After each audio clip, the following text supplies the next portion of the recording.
Diphtheria इसे देखने को मिलती है। डिप्थीरिया नामक बीमारी प्यारे दोस्तों केस में भी होती है और कैरियर में भी होती है। ध्यान रखिएगा, केस का मतलब patient are infected, patient can transmit the infection and patient show the sign and symptom. Carrier का मतलब patient can infection, patient can transmit the infection, does not show the sign and symptom. Clear है? ध्यान रखिएगा। अब अगर बात करते हैं कैरियर के लिए, तो कैरियर मोर डेंजरियस होता है। अरे कैरियर ज्यादा डेंजरियस होता है। कैरियर भी दो प्रकार के होते हैं, थ्रोट कैरियर और नेजल कैरियर। कैरियर भी दो प्रकार के होते हैं, एक होता है जो थ्रोट कैरियर कहलाता है, एक होता है वो नेजल कैरियर कहलाता है। ध्यान रखिएगा, एक थ्रोट कैरियर होता है, एक नेजल कैरियर होता है। डिप्थीरिया का इंक्यूबेशन पीरियड अगर बात करते हो तो इंक्यूबेशन पीरियड लगभग 2 से 6 दिन देखने को मिलता है।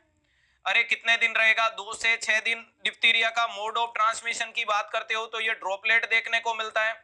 अरे ध्यान रखिएगा, क्या देखने को मिलता है? ड्रॉपलेट होता है।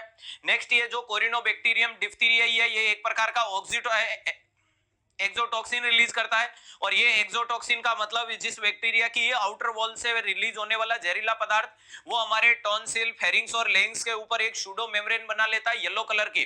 ध्यान रखिएगा, ये डेवलप कर लेता है क्या? Pseudo membrane. अरे ध्यान रखिएगा, ये क्या डेवलप कर लेगा? सूडो मेम्ब्रेन डेवलप कर लेगा, जो कैसी देखने को मिलती है? तो याद रखिएगा येलो कलर की देखने को मिलती है।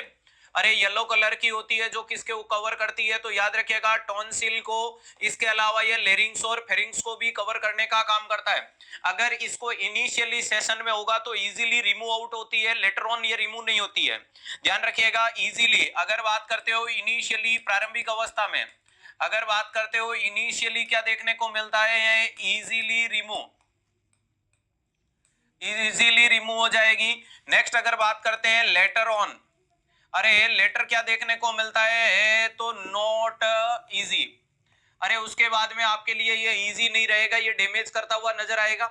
ये जानकारियां देखने को मिल गई। बाकी आप देखो कपिंग, स्नीजिंग है, लाफिंग नहीं है, कपिंग, स्नीजिंग वगैरह है, शोर थ्रोट वगैरह देखने को मिल रहा है, भूख नहीं लग रही है, गला सूज गया। अरे नेक रीजन के जो लिम्फ नोड है वो सूज गए, जिसके कारण ये सारे सिम्टम देखने को मिल रहे हैं। नेक्स्ट अगर बात करते हैं सर इस मरीज के लिए डायग्नोसिस क्या करना चाहिए, तो प्यारे दोस्तों डायग्नोसिस के लिए एक जांच करते हैं डिप्थीरिया में, सिक टेस्ट। अरे कौन सी जांच करते हैं? ध्यान रखिएगा, सिक टेस्ट करते हैं, जिसकी जानकारी डॉक्टर बेलासिक ने दी थी। अरे जिसकी जानकारी डॉक्टर बेलासिक ने जानकारी दी, इसमें अपन क्या करते हैं? मरीज के दोनों हाथों को यूज लेते हैं। अरे ध्यान रखिएगा, दोनों हाथों को यूज लेने की कोशिश करते हैं। एक हाथ को नाम दे देते हैं टेस्ट आर्म, एक हाथ को नाम दे देते हैं टेस्ट आर्म, दूसरे हाथ को नाम दे देते हैं कंट्रोल आर्म। क्या नाम दे देते हैं? कंट्रोल आर्म के नाम से बता दिया जाता है। ध्यान रखिएगा, अगर मैं बात करता हूं एक हाथ को टेस्ट आर्म, दूसरे हाथ को कंट्रोल आर्म। सर टेस्ट किसको बोला? वो हाथ जिसमें हीट, अरे ध्यान रखिएगा, जिसमें सिक टेस्ट का टॉक्सिन लगाया, जिसमें आपने सिक टेस्ट का टॉक्सिन काम में लिया। क्या काम में लिया? सिक टेस्ट का टॉक्सिन काम में लिया, उसको आपने टेस्ट नाम बोला। और जिसमें आपने हीट इनएक्टिवेटेड, ये जो बार बार ये जो दिल भेज रहे हैं, गुब्बारे भेज रहे हैं, बेटा पढ़ लो, है ना? क्लियर है? ध्यान रखिएगा नरेंद्र, पढ़ने पे फोकस कर, क्योंकि पढ़ेगा इंडिया तो बढ़ेगा इंडिया। मुझे समझ में नहीं आ रहा तेरे पास में इतना कैसे टाइम हो सकता है? इतने अलग अलग कलर के दिल कमेंट बॉक्स में छाप रहा है, इसको कहते हैं अटेंशन सेकिंग पर्सनालिटी डिसऑर्डर पेशेंट। समझ पा रहे हो? आरआरबी के एग्जाम डेट की खुशी नहीं, सिलेक्शन का लेटर हाथ में आए ना, वो खुशी होनी चाहिए। और अगर आप ऐसी छोटी छोटी चीजों से खुशियां महसूस करते हो तो वो आपकी छोटी सोच को बयां करती है। आप सोच को बड़ा करो मेरे दोस्त। एग्जाम की डेट से खुशी नहीं होनी चाहिए, एग्जाम के बाद जब सिलेक्शन का लेटर आए ना उसकी खुशी, खाते में जब सैलरी आए उसकी खुशी होनी चाहिए। तुम बिना फालतू इतना टाइम पास कर दो, इतना समय है तुम्हारे पास में, समझ पा रहे हो? आधे से ज्यादा कमेंट बॉक्स में लोग होंगे, उनके पास इतना समय है कि आरआरबी के एग्जाम की डेट आने पे उन्होंने 10 लोगों को कॉल करके अपना 4 घंटे खत्म करके उनसे डिस्कस किया कि डेट आ गई, क्या करना चाहिए।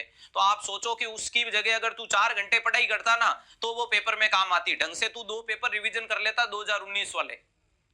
लेकिन मैं गारंटी दे सकता हूं, अपने दिल पे हाथ रखकर कसम खाओ, कितने लोगों ने कितने लोगों को कॉल किया था ना? Heat inactivated, heat inactivated toxin काम में लिया, जिसको आपने क्या नाम दे दिया? सर हमने उसको कंट्रोल आर्म नाम दे दिया। एक नाम है टेस्ट आर्म, दूसरा है कंट्रोल आर्म। और प्यारे दोस्तों इसमें अगर रिएक्शन देख रहे हो और अगर इन दोनों में रिएक्शन अपसेंट अपसेंट आती है, रिजल्ट नेगेटिव है। अगर इन दोनों में एक में पॉजिटिव, एक में नेगेटिव, एक में नेगेटिव, दूसरे में पॉजिटिव, तो ये रिजल्ट डाउटफुल है। ये रिजल्ट क्या है? डाउटफुल है। और अगर ये दोनों में पॉजिटिव पॉजिटिव आ जाए तो ये पॉजिटिव यानी ससेप्टिबल है, ससेप्टिबल देखने को मिलता है। तो कुल मिलाकर के ध्यान रखिएगा, ये वेरी इंपॉर्टेंट चीज है, एग्जामिनर कई बार आपसे पूछता है। अभी तक जिस बच्चे ने क्लास को लाइक और शेयर नहीं किया, जल्दी से लाएगी, हाइपर सेंसिटिविटी या फिर ससेप्टिबिलिटी को बताता है। क्लियर है? ध्यान रखिएगा, वेरी इंपॉर्टेंट चीज है। क्या बोला जाता है इसको? Hyper sensitivity. इसको हाइपर सेंसिटिविटी के नाम से जाना जाता है। किसके नाम से जाना जाता है? हाइपर सेंसिटिविटी के नाम से जाना जाता है। ये वेरी इंपॉर्टेंट चीज आपके सामने आती है, जो लगभग चौथे दिन देखने को मिलती है। इसके बाद डिप्थीरिया के मरीज के लिए प्यारे दोस्तों थ्रोट के सिक्रेशन ले सकते हो, इरिथ्रोमाइसिन नाम की दवाई इस मरीज को दे सकते हो, स्ट्रेप्टोमाइसिन भी दे सकते हो। तो ध्यान रखिएगा, इरिथ्रोमाइसिन को अपन एज ए दवाई काम में लेंगे, जो मैक्रोलिड ग्रुप से आती है, ऑल्सो सेफ इन प्रेगनेंसी की कंडीशन देखने को मिलती है। बचाव के लिए डीवीटी का, अरे ध्यान रखिएगा, डीपीटी का वैक्सीन भी यहाँ पर अपन मरीज में काम में ले सकते हैं। मोटे मोटे रूप में पूरा डिप्थीरिया हुआ स्वाहा।